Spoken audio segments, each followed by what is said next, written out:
আমাৰ স্পষ্ট মত আৰু চৰকাৰখনে কাণ পাতি শুনক আমি জনজাতিকৰণ কৰাটো আমি কোনো পধ্যে মানি ল'ব নোৱাৰো আৰু মানি নলওঁ।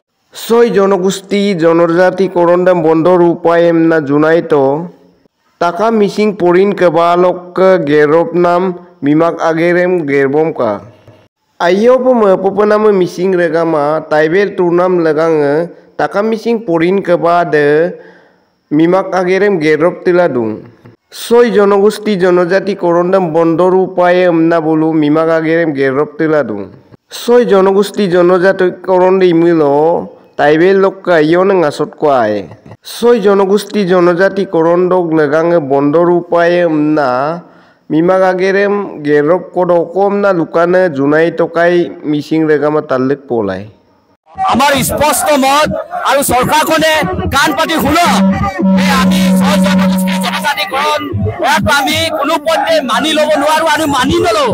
আৰু আটাইতকৈ দুৰ্ভাগ্যজনক কথাটো হৈছে যে অসম আৰু অসমীয়া সুৰক্ষিত ভৱিষ্যতৰ কাৰণে ছয় জনগোষ্ঠী জনজাতিকৰণ কৰিব লাগে। তাতোতকৈ দুৰ্ভাগ্যজনক কথা কি হ'ব পাৰে?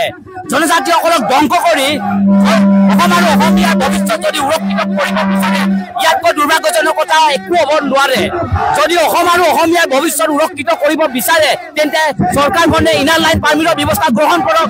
চৰকাৰখনে অসম চুক্তিৰ ৬ নম্বৰ পৰা আখৰে আখৰে ৰূপায়ণ কৰক, তেতিয়া অসম আৰু অসমীয়াৰ ভৱিষ্যত সুৰক্ষিত হ'ব। কিন্তু জনজাতিসকলক ধ্বংস কৰি অসম আৰু অসমীয়াৰ ভৱিষ্যত কেনেকৈ সুৰক্ষিত হ'ব পাৰিব এই কথা কিন্তু চৰকাৰে বুজি লোৱাটো ভাল। গতিকে আমি চৰকাৰক পুনৰ দাবী জনাইছো যে জনজাতিসকলে ছয় জনগোষ্ঠীৰ জনজাতিকৰণ হোৱাটো কোনো পধ্যে নিবিচাৰে আৰু কোনো পধ্যে আমি এই পদক্ষেপ আমি গ্ৰহণ কৰিব নোৱাৰো।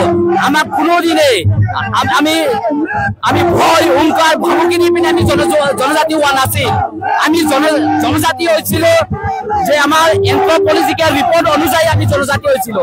ভাৰতীয় সংবিধানে আমাক এন্থ্ৰপলজিকেল ৰিপৰ্ট অনুযায়ী আমাৰ ভাষা কৃষ্টি সংস্কৃতি সভ্যতা আৰু জীৱনশৈলী পদ্ধতিৰ আধাৰত আমাক জনজাতিৰ স্বীকৃতি প্ৰদান কৰা হৈছিল ভাৰতীয় সংবিধানে। কিন্তু আমি যি অধিকাৰ পাই আছো তাতো কিন্তু খৰ্ব কৰিবৰ কাৰণে উঠি পৰি লাগিছে। তাৰ কাৰণে চৰকাৰক আমি অখিয়াই দিব বিচাৰিছো। আমি ট্ৰাইবেল হিচাপে এতিয়াও আমি কমপ্লিটলি আমি অধিকাৰ পোৱা নাই। ট্ৰাইবেল হিচাপে এতিয়াও আমাক পঞ্চম আৰু ষষ্ঠ অনুচ্ছেদ আমাক অন্তৰ্ভুক্ত কৰা নাই। ট্ৰাইবেল হিচাপে আমাক ট্ৰাইবেল বেল্ট এণ্ড ব্লকৰ যি মাটি আমাৰ ভূমি আছে এই ভূমি কিন্তু চৰকাৰে কিন্তু এতিয়াও কিন্তু প্ৰটেকশ্যন দিব পৰা নাই। কিন্তু যিখিনি অধিকাৰ আছে এই অধিকাৰতো কিন্তু চৰকাৰখনে কিন্তু আমাক ষড়যন্ত্ৰ কৰি পেলাই বৰ্তমানৰ অসমৰ জনজাতিসকলক ধ্বংস কৰা যি ষড়যন্ত্ৰ চলিতে এই ষড়যন্ত্ৰৰ পৰা কিন্তু বিৰত থাকিবলৈ চৰকাৰখনক পুনৰ আহ্বান জনাইছো। আৰু অহা ২৮ নৱেম্বৰ তাৰিখে চৰকাৰখনে ছয় জনগোষ্ঠী জনজাতিকৰণৰ ওপৰত প্ৰতিবেদন দাখিল কৰিব। এই প্ৰতিবেদনত যদি চৰকাৰখনে জনজাতিসকলৰ পক্ষত যদি পদক্ষেপ গ্ৰহণ নকৰে তেতিয়াহ'লে কিন্তু চৰকাৰখনে অনাগত সময়ত ইয়াতকৈ ভয়ংকৰ পৰিস্থিতি কিন্তু সৃষ্টি হ'বলৈ সন্মুখীন হ'ব। আমি স্পষ্টকৈ আমি কৈছো যে ছয় জনগোষ্ঠী জনজাতিকৰণ কৰিব নালাগে। 1996 চনতে কোচ ৰাজবংশীসকলক জনজাতিকৰণ কৰা হৈছিল বিশেষ সদিয়াৰ জৰিয়তে। কিন্তু তাত আমাৰ জ্বলন্ত এটা উদাহৰণ আছে। আমাৰ যি জনজাতি ছাত্ৰ ছাত্ৰীসকলে এই শিক্ষা অধিকাৰৰ পৰা কিন্তু বঞ্চিত হৈছিল, সাংঘাতিক ধৰণে ক্ষতি সাধন হৈছিল। গতিকে চৰকাৰখনক পুনৰ আমি অখিয়াই দিব বিচাৰিছো।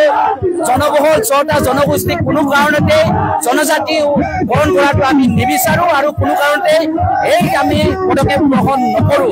আমাৰ স্পষ্ট মত আৰু চৰকাৰখনে কাণ পাতি শুনক আমি ছয় জনগোষ্ঠী জনজাতিকৰণ কৰাটো আমি কোনো পধ্যে মানি ল'ব নোৱাৰো আৰু মানি নলওঁ। আৰু আটাইতকৈ দুৰ্ভাগ্যজনক কথাটো হৈছে যে অসম আৰু অসমীয়া সুৰক্ষিত ভৱিষ্যতৰ কাৰণে ছয় জনগোষ্ঠী জনজাতিকৰণ কৰিব লাগে। তাতোতকৈ দুৰ্ভাগ্যজনক কথা কি হ'ব পাৰে? জনজাতিসকলক ধ্বংস কৰি অসম আৰু অসমীয়াৰ ভৱিষ্যত যদি সুৰক্ষিত কৰিব বিচাৰে ইয়াতকৈ দুৰ্ভাগ্যজনক কথা একো হ'ব নোৱাৰে।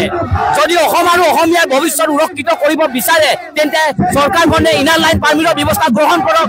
চৰকাৰখনে অসম চুক্তিৰ ৬ নম্বৰ পৰা আখৰে আখৰে ৰূপায়ণ কৰক, তেতিয়া অসম আৰু অসমীয়াৰ ভৱিষ্যত সুৰক্ষিত হ'ব।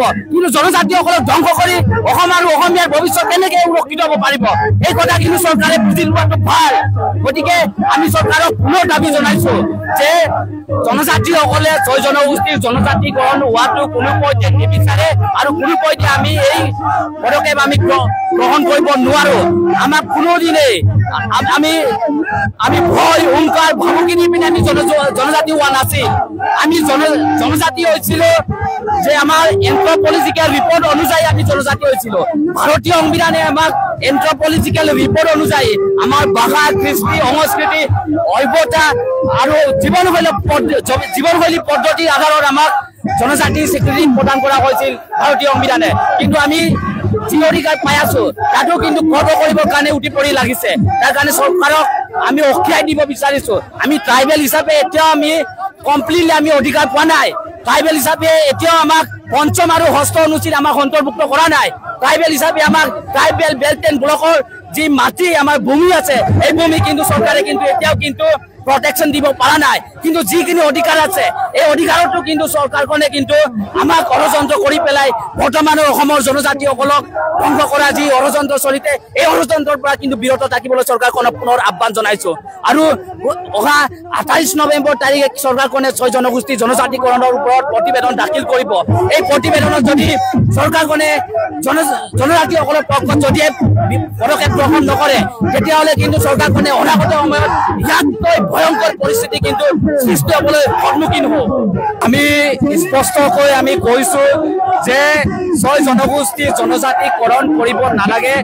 1996 চনতে কোচ ৰাজবংশীসকলক জনজাতিকৰণ কৰা হৈছিল বিশেষ সদিয়াৰ জৰিয়তে। কিন্তু তাত আমাৰ জ্বলন্ত এটা উদাহৰণ আছে। আমাৰ যি জনজাতি ছাত্ৰ ছাত্ৰীসকলে এই শিক্ষা অধিকাৰৰ পৰা কিন্তু বঞ্চিত হৈছিল, সাংঘাতিক ধৰণে ক্ষতি সাধন হৈছিল। গতিকে চৰকাৰখনক পুনৰ আমি অখিয়াই দিব বিচাৰিছো। জনবহুল 6টা জনগোষ্ঠীক কোনো কাৰণতে জনজাতিকৰণ কৰাটো আমি নিবিচাৰো আৰু কোনো কাৰণতে এই আমি পদক্ষেপ